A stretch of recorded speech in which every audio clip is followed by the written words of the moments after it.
Dear fellow fighters, think about this for a moment. The piece on Pras Michel's report was published on Bloomberg.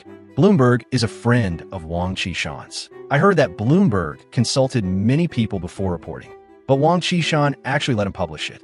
Just think about what the meaning behind this is. Think about why Wang Qishan allowed it to be published, brothers and sisters. There is a deeper underlying meaning here.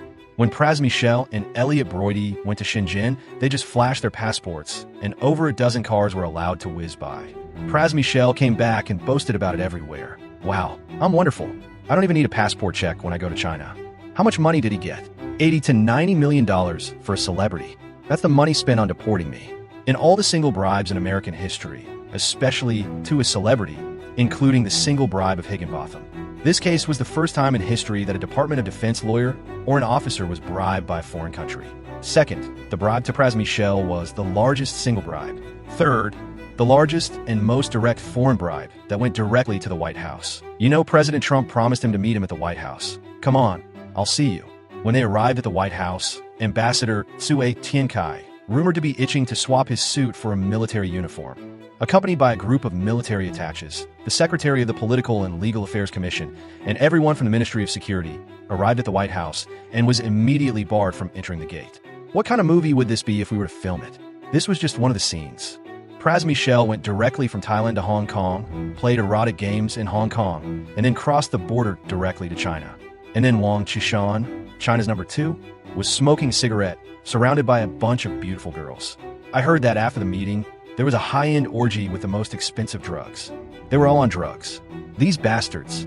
Think about what that scene would be like. If we were to film this, how many attorneys general and deputy attorney general would have been to the Chinese embassy to meet with Tsui Tiankai? Tsui Tiankai had to stop doing his duty. Imagine Tsui Tiankai, an ambassador to the United States, dared to meet with a U.S. Department of Justice lawyer. Just imagine how audacious and ignorant he was. Then think about how Wu Zheng, Bruno, and Yang Lan, calling themselves Xi Jinping's very own head doctors, tried to recruit Bannon. And then Xi Jinping's first words when he met Trump were, "Do me a favor. Please do me a favor. Everything is not important. Only one thing is important. Send Miles back to China." The translator was completely stupefied.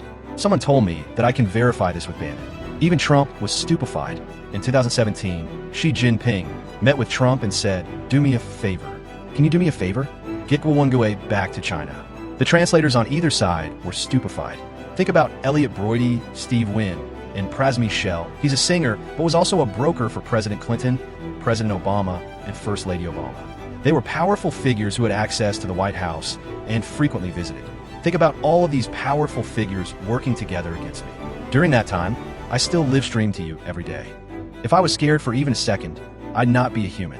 If I was scared for even a second, I'd not be a human.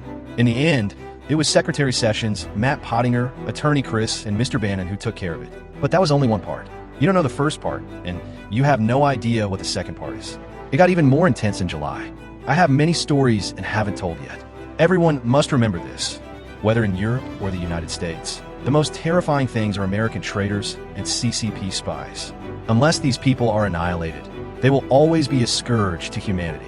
Fellow fighters, please carefully read every single word in this report about Pras Michel. Only then will you be worthy of participating in the whistleblower movement that showed our achievement, courage, and value. It is also the best example of our unwavering commitment to truth. Did any of the past event or fact prove that whatever I said was falsified?